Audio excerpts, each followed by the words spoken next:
I'm still so surprised when I speak to sales reps who can't, with confidence, articulate who their ideal customer profile, so the companies that they want to work with, the individuals within those companies, and then what those challenges and pain points that those individuals have.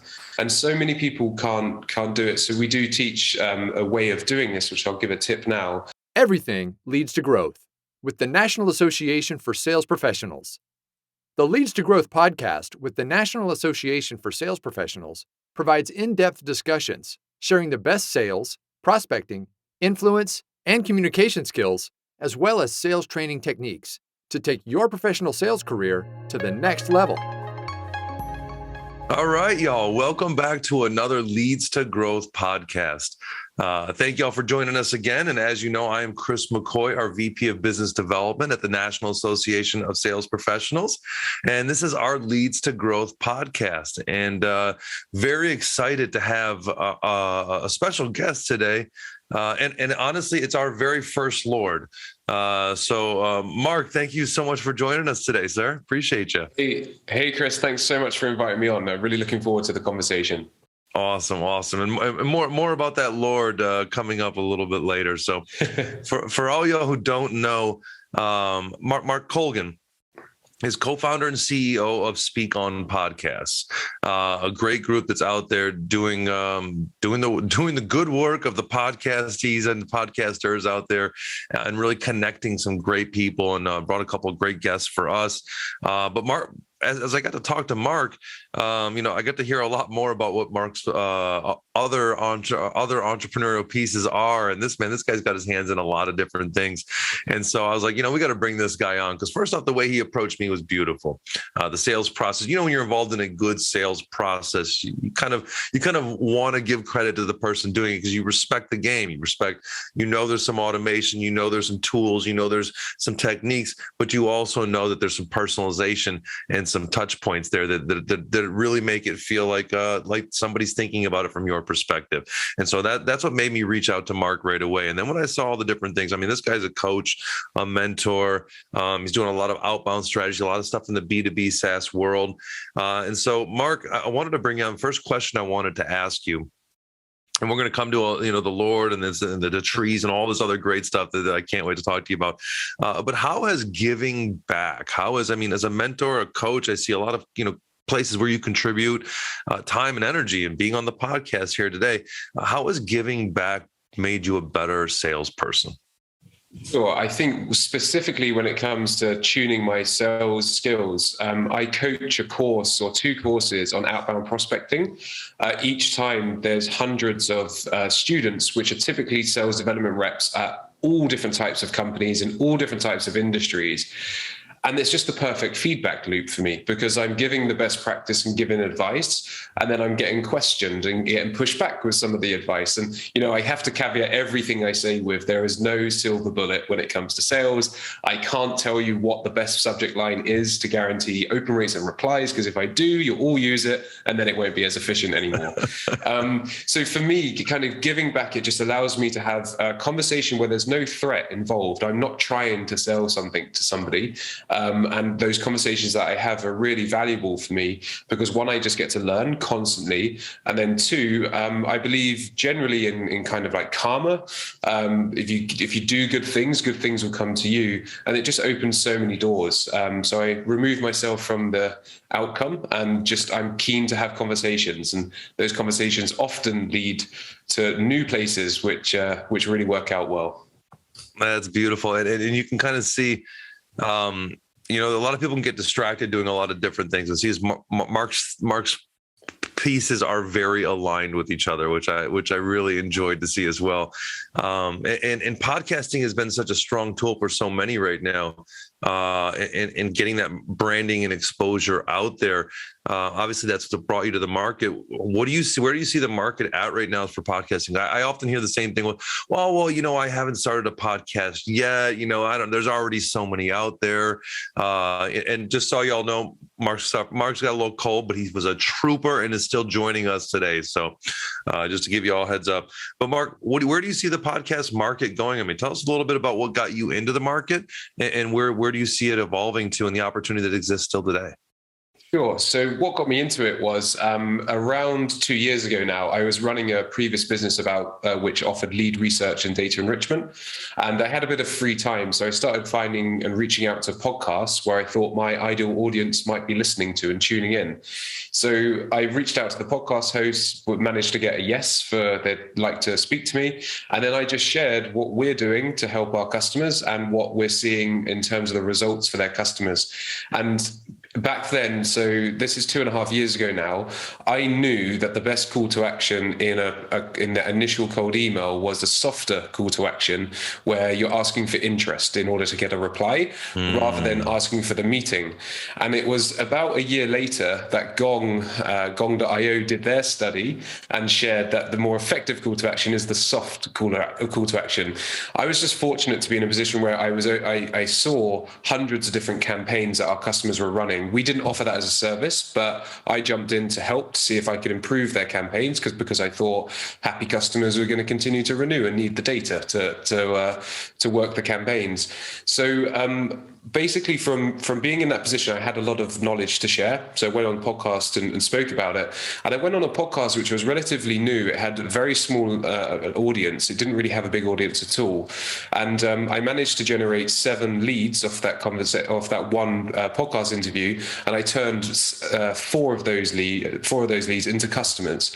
And I thought, wow, this is all I did was go on there and just share some value, was my authentic human self. And people seemed to dig that. They liked it and they got in touch. So I thought, okay, let me try this again. And of course, not every podcast interview leads to sales, and that shouldn't be the objective. But you really want to be there and be in front of your audience when it comes to what they're looking for and where they're learning. So I'm now moving on to where I think the future of podcasting is going. When you look at how B2B buyers buy, especially in 2021, as we go into 2022, people are looking at social media platforms. They're asking their peers. It's word of mouth. They're listening to podcasts. They're consuming content. You know, this week, Chris, I saw that there's a new website which allows you to read content without having to fill out a form.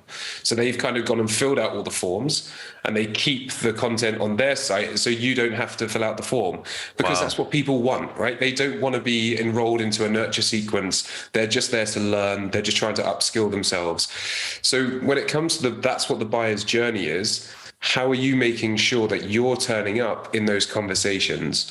And that's why podcasting is an extremely effective channel, because you get to leverage a new audience that you may not be reaching throughout your own list at the moment by speaking on the podcast, where awesome hosts like you have done a really good job to craft and create an audience that is loyal, and they're tuning in to learn. So if you come from a place of giving and giving value, telling all the F-ups as well as all the success stories, right? It's because we still, as much as it is B2B, it's really human to human. Absolutely. And I love that word human, you bringing it back again. You spoke about the Gong survey, talking about getting a softer approach, going for the reply as opposed to the close, and and it's the same thing with B2B, it's just building a relationship before you go for the sale. Like we said, not every podcast interview turns into prospects and deals, but they turn into references, impressions, they turn into conversations, they turn into other pieces which stack up into that process of building a client these days. Because as you're saying, it's not just somebody who goes, oh, I don't know anything about that, I'd love to buy that now. It's no, I'm very informed about that. That's very interesting what you said about that. I'd like to learn more about your thoughts on that. Mm-hmm. And then it's to the process. Okay, great. Now I know you're educated more than I am on this. I'd love to now talk to you because I find you have more certainty in this area than I do. Yep. And I think that's a very, very fine point. And I love how they're doing it with cold emails now, and podcasts being a great way to bridge that gap. Now, what about the saturation of the market? Yeah, so I think that is an argument that a lot of people give. But when you look at blogs, you could also say that the blogging market is saturated, yet every B2B brand has a blog. I genuinely believe that more B2B brands will start their own podcasts, but what they really need to do, like with sales, remove yourself from the outcome and think about it as a brand building and a positioning play. You are then creating content that your audience wants to listen to, and it's a lot more intimate than a blog post is. Like, I don't feel connected to the writer of a blog post. But when I listen to somebody on an interview, I feel a connection with them because I can hear their voice, I can hear their tone, I can sometimes see them if it's recorded for video too. So it's a great way just to shortcut that connection to your ideal customers. And when we talk about sales, another challenge or another thing that I share in the courses that I teach is you need to position yourself as a guide, not the hero. And many companies make the mistake of making them the hero. We are the number one XYZ platform. No one cares. Like they just want to solve a problem and they want to know whether you can help them solve that problem. So when you position yourself as the guide and not the hero, so you're Yoda, not Luke Skywalker, you position yourself and become that trusted authority that people go to. And just before I close up on this, Chris, in the last few months, I've had about 3 or 4 people be introduced to me and say, I haven't worked with Mark in his current business, but I have worked with him in the past. He has integrity. He's a good guy. And no matter what he does a good job in the service delivery. So I strongly recommend that you work with Mark. And that just comes from being my authentic self time and time again, and always being prepared to be that guide and never trying to put the hero's cape on and try and masquerade as the hero. I love it, man. Right, because there can only be one hero in that engagement, right? It's either you or that client. And trust me, let's make that client that hero, because it's their journey in this experience. And I love how you said that. Be the Yoda, guide Luke Skywalker into the fame, right? But don't try to steal the thunder. A beautiful example. So I love how you talk about human. You really bring this back to conversations, rapport, alignment, all these different things. Tell me about what you're doing in your own workforce with Speak On Podcast, the culture that you're building there. Tell me a little bit more about that. You know what I mean, Lord Mark, would you tell me a little bit more about that? Of course. So we're a remote company and we have team members. We have almost 20 team members across 10 different countries and 10 different nationalities as well. So when we were celebrating our first year anniversary, which was June 2021, we'd been around for a year. I wanted to get the gift for the team, but it was a bit of a logistical nightmare to kind of send T-shirts and swag to the team members in Venezuela and Mexico and Chile and Southeast Asia, like Philippines and Vietnam. So I thought, what could I do digitally for the team? So I actually bought everybody a small plot of land in Scotland. So the whole team is a lord or a lady now. They all have their individual plot of land and they can call themselves lord and lady, and they tell their partners how they need to act around them now that they are lords and ladies. So it's just one way of like kind of a gift for the team, but it creates so many great moments for them. And I keep it on Zoom because it's a great icebreaker as well. A lot of people do ask what's going on with the Lord. No, it's a beautiful thing. And if anybody out there working with, gig workers throughout the country, it's more and more of our employment is going to be like this, and you got to find different creative ways in order to bring people and make them feel special and make them feel a part of something.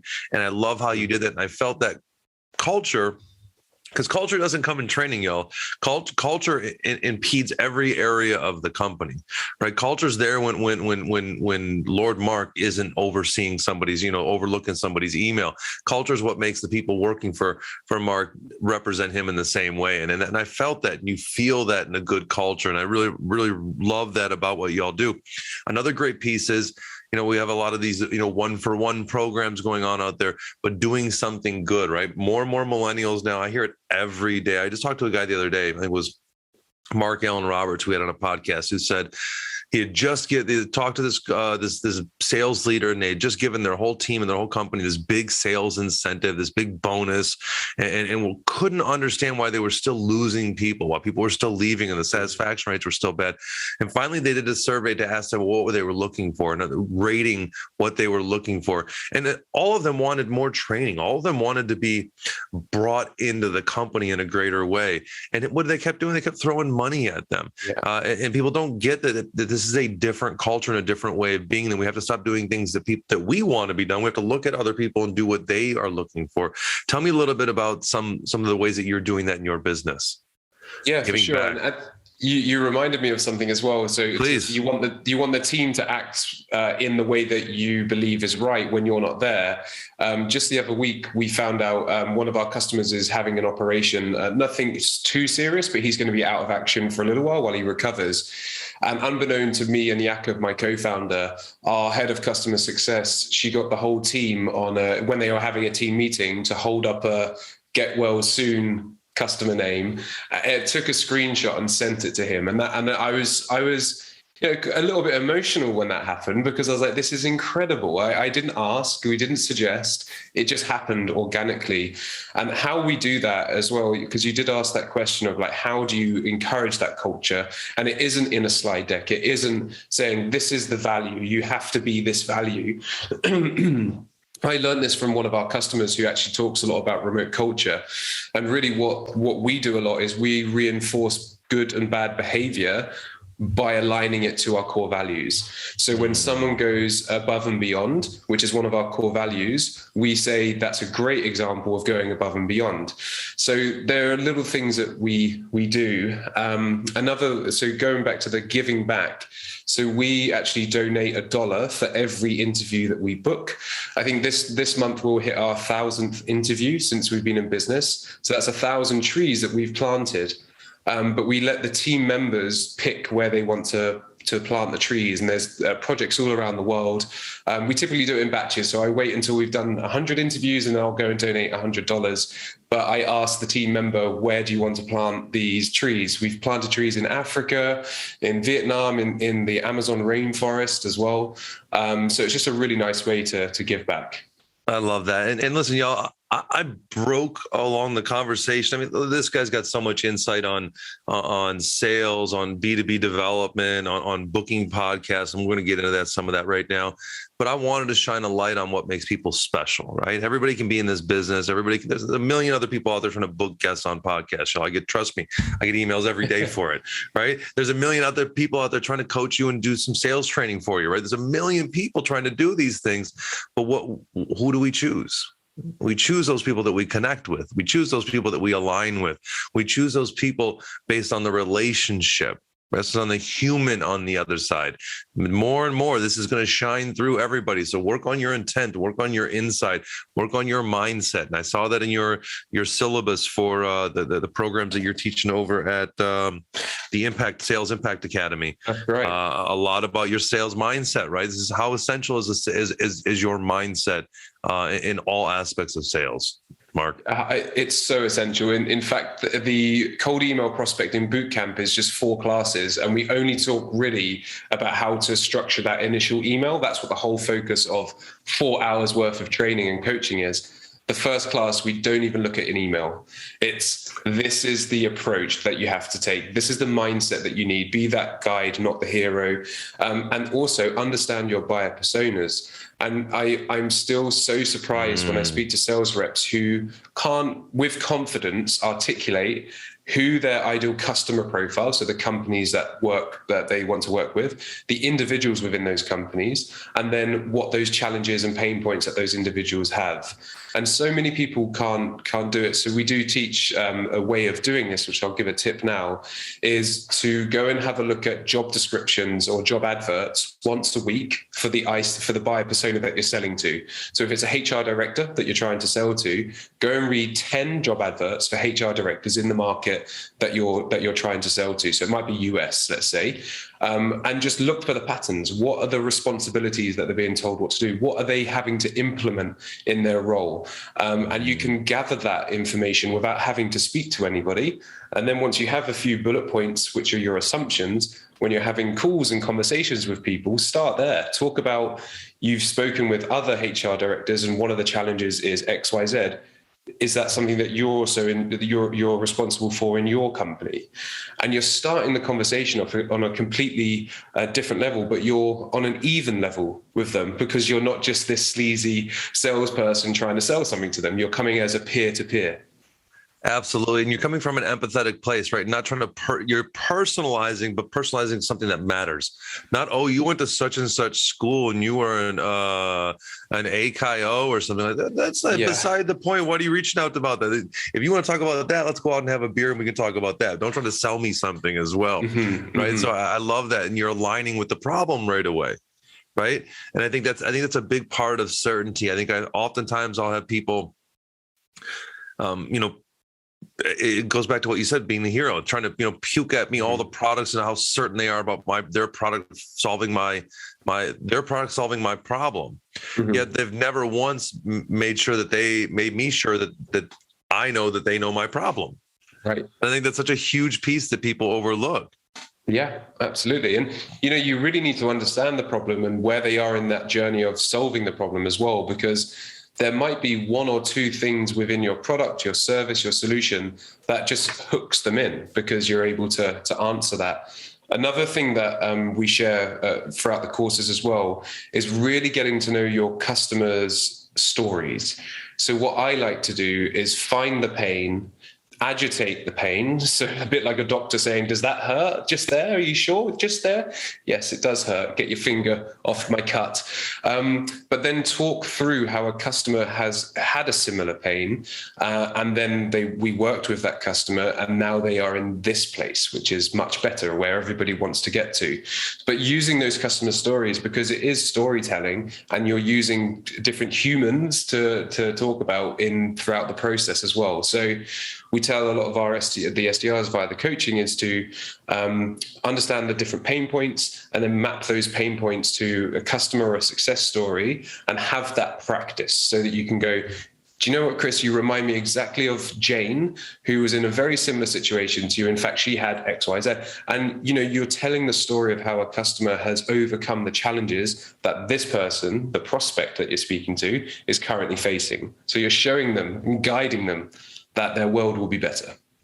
I love that. You're directing focus in such a beautiful way, right? Because we all know that when a client's focused on what could go wrong, we're not going to get them. When they're focused on what could go right and how this could look for success, that's a good opportunity to bring them closer to that success. I think another beautiful thing that you said earlier was you spoke about values. I think it's really important to in order for a company to operate successfully, you all have to be aligned on those values.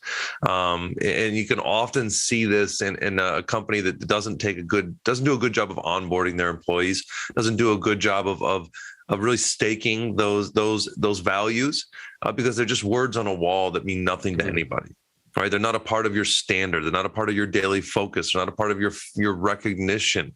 And this comes down to intent. And I say that because y'all can do the right thing, right? You can write the right words, most of the right words. You can follow the script, right? You can feel, felt, found. But if you're not doing it with the proper intent, if you're not doing it with the guide to help them become, help them learn, help them add value, you're doing it with the guide to help get that deal, people will feel it and they will run from you. So I say to say, like, it is a great thing to know the scripts. It's a great thing to know the templates and to use all these great tools that are out there.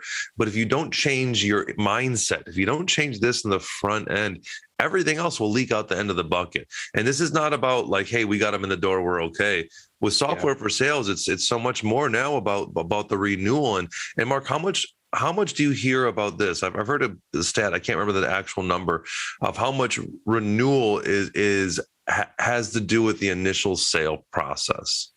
Yeah, so the initial sales process, I believe, and the onboarding as well. So I think it takes into account the onboarding, but I can't remember the stat off the top of my head, but it's in the 40%, I believe. Yeah, it's significant. Yeah. It's a significant amount that if somebody has a bad onboarding experience, they're very unlikely to renew or want to stay with you. So yeah, it's so important. And we haven't touched upon this, but I do some work around product onboarding for SaaS companies. I saw this, yes, yeah. And that starts with the ads, and then it starts with the copy on the landing page, and it's then moves through to the sign-up form. So onboarding is essentially starting from that first interaction that anyone's going to have with your brand. Wow. You wouldn't want to say that this is the best meeting scheduling tool, and then when somebody gets to your website, there's nothing about meeting scheduling. And that happens quite often. So onboarding and how people feel about you and your business starts with every interaction. Oh, that's such an interesting concept. How the plane of sale and marketing and onboarding it moves so much now, because it almost went where sales became part of marketing for a while, right? SDRs were doing all the telemarketing, all the education, and now that's kind of moved more over. Now that the inbound has really kicked up a notch, marketing has been doing a much better job of educating. But if those two aren't aligned, right? If marketing isn't setting up proper expectations at the beginning, then you're still going to have problems in the end, right? Yeah. And then also another big dropping point is from that sales process to the customer success or to the customer delivery side. Implementation, yeah, the integration and implementation, yeah. You don't want people to feel like they have to repeat everything that they've said on the sales conversation on the onboarding section as well. And, there are some elements that you need to go over and reconfirm, and you don't want to make too many assumptions because things can change. So what we do is say, well, these are the notes that we've got. They're not always going to be perfect, but let's use this as a starting point. And then we move on from there as well. So yeah, I've been there so many times where I've gone through an onboarding process and I just have to start everything from scratch again. And I would have loved them just to transfer my notes over or just to look in the CRM if they'd kept the notes in the first place, but I don't think they did. I heard another stat that said something about it's somewhere around 50% of most software as a service products out there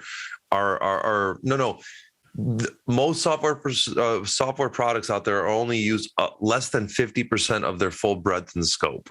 So the utilization is less than half of what the capabilities and potential is. And we know that if you're going to renew, you're going to utilize, right? Utilization means re-engagement, means renewal. And so that's got to be a huge part of that process of bridging all that. Now, are you seeing more companies evolve their sales process due to this? It's been a lot of times it's been an assembly line. Marketing had them hand over to the SDR hands them over to the account exec hands them over to the customer service, the da. Are you seeing more people evolve that process nowadays or just step up technology? Yeah, I think you're seeing that a lot more, and it's being accelerated because of this movement to product-led growth. So allowing people to get into the tool. Maybe it's not the full version of your product if we're talking specifically software, but you allow them in to get a taster, to get a feel of what it's going to be like to work on this product. And then you have product data, which you can then rely on. And data is always better than somebody's opinion or gut feel, especially when it's a salesperson who's saying it or a marketing person who's justifying the lead that they've just created or the deal that is likely going to close but might not close. So when you have that product data, there's a fantastic company called hook.co. They sit within your product, look at the data, and then give you statistics and also some suggestions of this customer, he was logging in quite often. They're not logging in as much now. Maybe have a human reach out to them at this point. Doesn't mean that they're going to be a detractor and not renew. It might mean that somebody's left the company and that was the main user. So It's really important for you to know that for your renewal. So having data is making those conversations come to light a lot quicker, and then making the conversations easier because you have some sort of data to work with. I love that. How often do you go into a place where their onboarding process was built from the from inside of the company out, and not from the customer's perspective in? So how when you take on one of these new onboarding projects, do you go right to the customer and start to get feedback from the customer first? Well, yeah, what we do, because this is a very much a side hustle of mine, just because I love product onboarding. So what I'm doing is I'm going onto the website as a user. I play dumb, as if I'm going to be the dumbest user that will use the product. And then I look at the website, I go through the sign-up process, and then I get into the tool, which is known as, in the onboarding world, known as the first run experience. So whilst I'm in there, I'm then going, okay, what do I do now? What does this icon mean? What does this button do? I've completed these 3 steps. Now what do I do? So I act as quite a naive and dumb user, but you kind of have to develop and build your product in a way that accommodates the people with low technical knowledge to those with very, very high technical knowledge and abilities to kind of work things out. And having an intuitive design obviously helps as well. But even me, who's quite sophisticated when it comes to testing out SaaS products, I'm still sometimes like, right, I have no idea where to start. That's great. So I'm seeing a lot of software, a lot of SaaS companies shifting market right now. They were, we were here, we were inside in this division or this set of company. We had this book of business and everything was going great. Now all of a sudden these people aren't buying anymore and we have no market out there. We weren't marketing, we weren't pushing, we weren't branding anything. Now they're kind of, reaching for straws. Are you talking to a lot of people now that are after the pandemic, looking to rebrand themselves and get out and leveraging the podcast for a way to identify some new markets right now? Yeah, certainly. So we see people use the podcast to test out messaging as well and see what resonates with that audience too. I actually just saw an email come through today where one of our clients said, I've learned so much from speaking on six or 7 interviews so far that I've refined how I describe what we do. And I'm going to need to change our landing page, the landing page that we create for our customers, because it actually doesn't reflect what I need it to reflect now. So we see a lot of customers using it to test messaging, and also a lot of customers using it to reach a new audience that they haven't reached before. So I definitely see people leverage podcasts for those reasons. That's great. And so how often are people going at these for the audience, or how often are they going at these opportunities for the one-on-one conversations? So when they work with us, it's more for the audience. It's more for the audience, as many people as they can that fit the audience. But we'll always be the first people to push back and say, we're not just going to book you on a podcast to hit our monthly target of numbers. Sure. They have to be the right podcast. If it's not relevancy above all else, then it's nothing.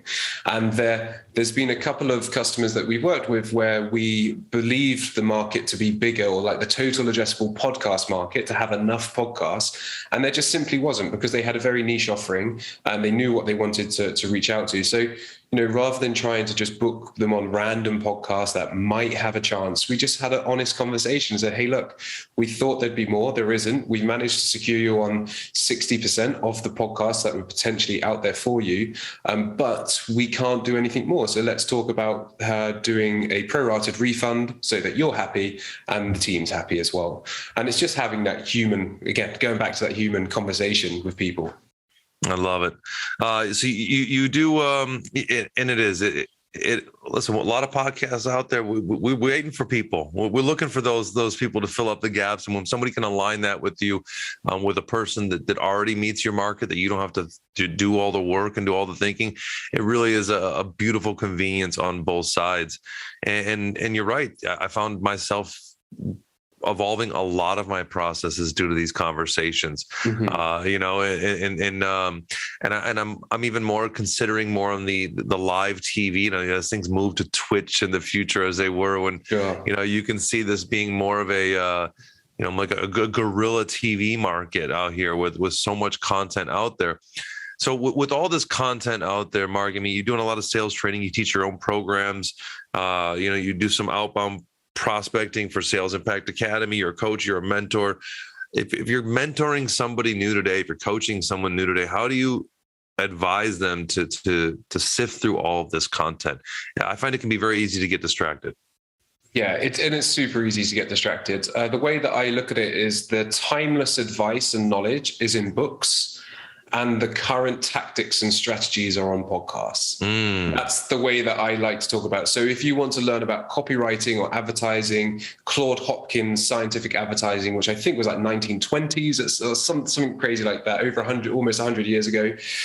You've got How to Win Friends and Influence People, and 7 Habits of Highly Effective People. These self-development books and business-specific books are great to read to get the foundations. But if you want to work out how to look at TikTok and how that's going to be useful for your B2B SaaS company, there's probably not a book that's written about it just yet. And Chris, actually, this book is a bit dark in here now. This one is Web Marketing, All-in-One for Dummies. It's a 900-page book, which I read front to cover when I was first starting in marketing, and I found it in my storage recently as I relocated to Lisbon, and it was so nostalgic to have a look at that. And if I read that now, it's completely outdated, because the things that they're teaching you about search engine optimization and creating forms just don't work anymore. So that's where I say podcasts are a good place to go to learn what's working right now.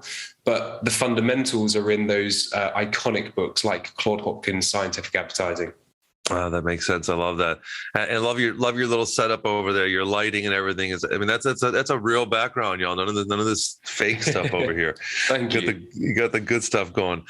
So tell me what else is going on right now in the sales and the outbound world. I'm seeing technology. I know you do some work with advising companies on technology and tech stack.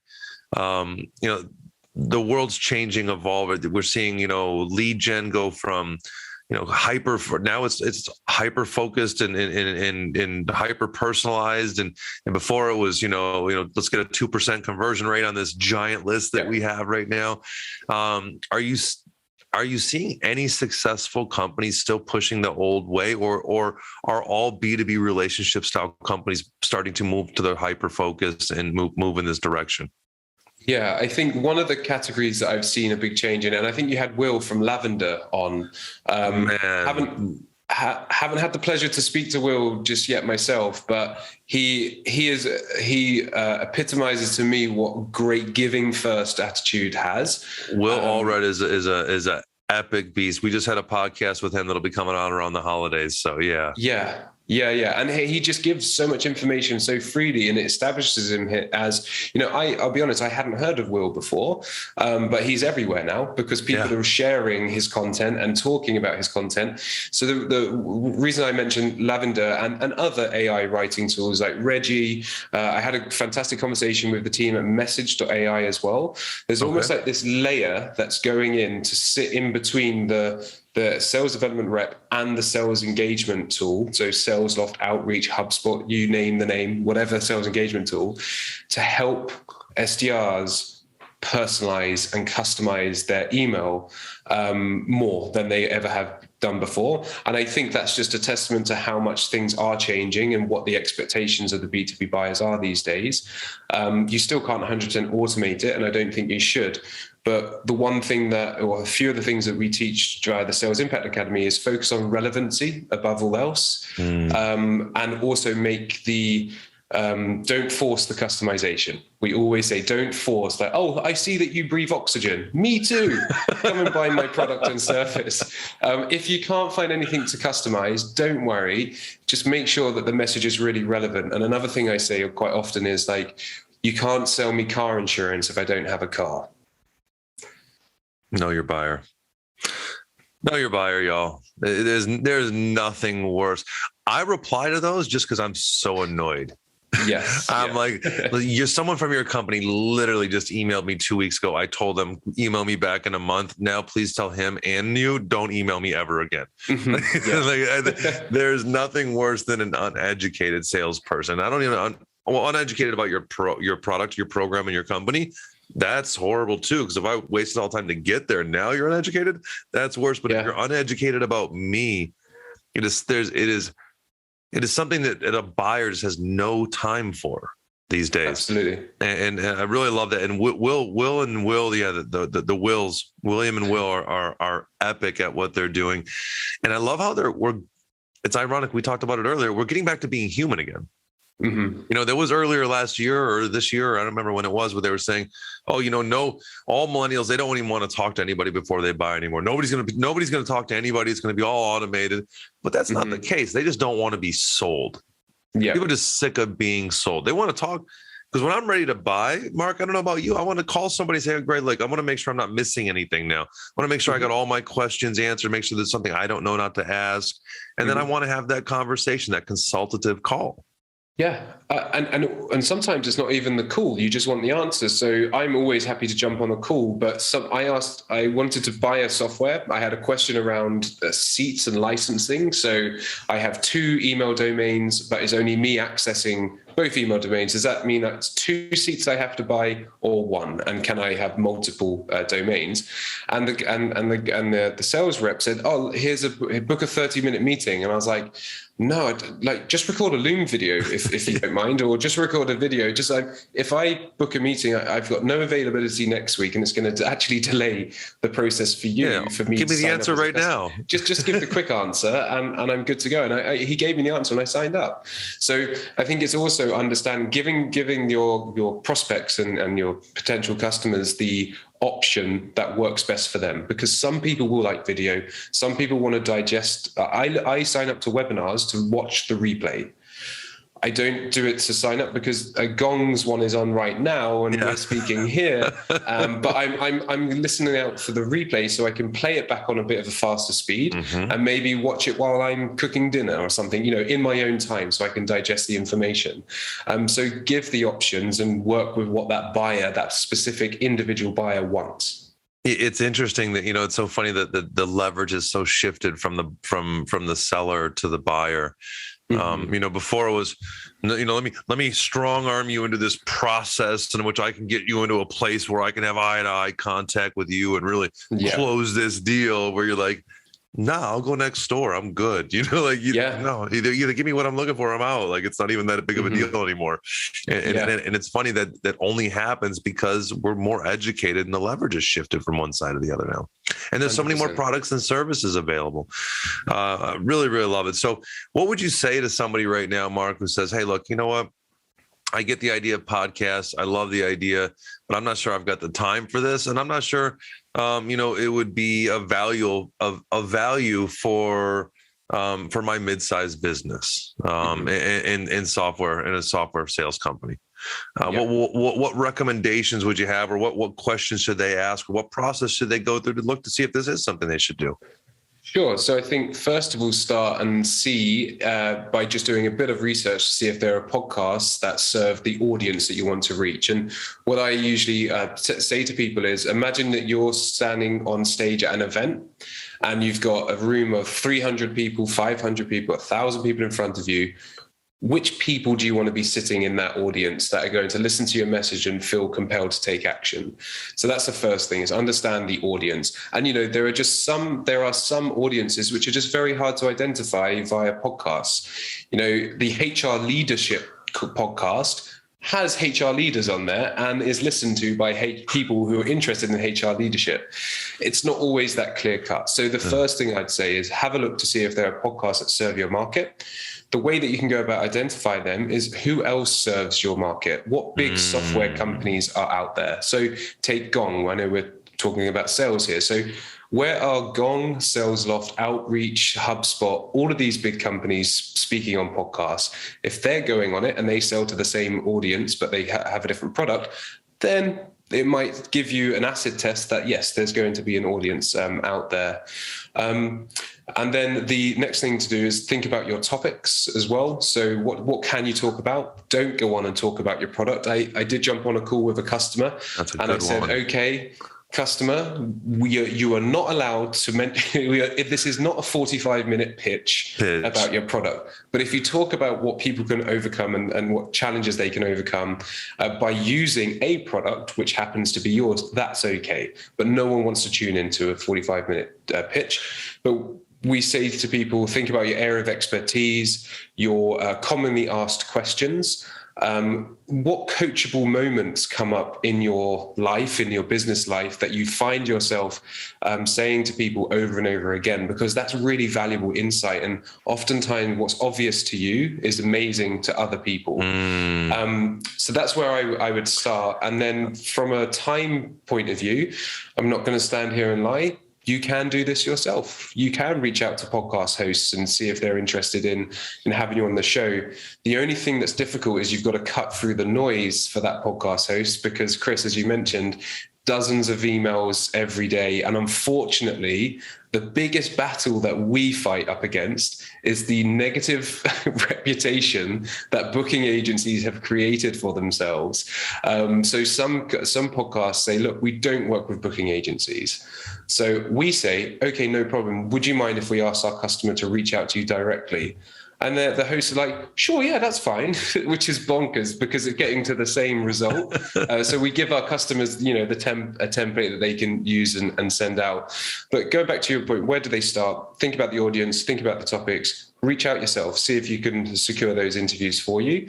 And then if you find that that's too time intensive or you're not quite sure where to start, I'm always happy to speak to people and answer any questions that they have.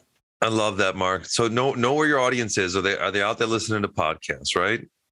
Can you can you make yourself an expert on a topic that they struggle with and that leads to the solution, which is hopefully your product, mm-hmm. or be an expert in that industry. And then, like Mark said, test it out yourself. Like you will value his service more when you've gone out there and done the work yourself.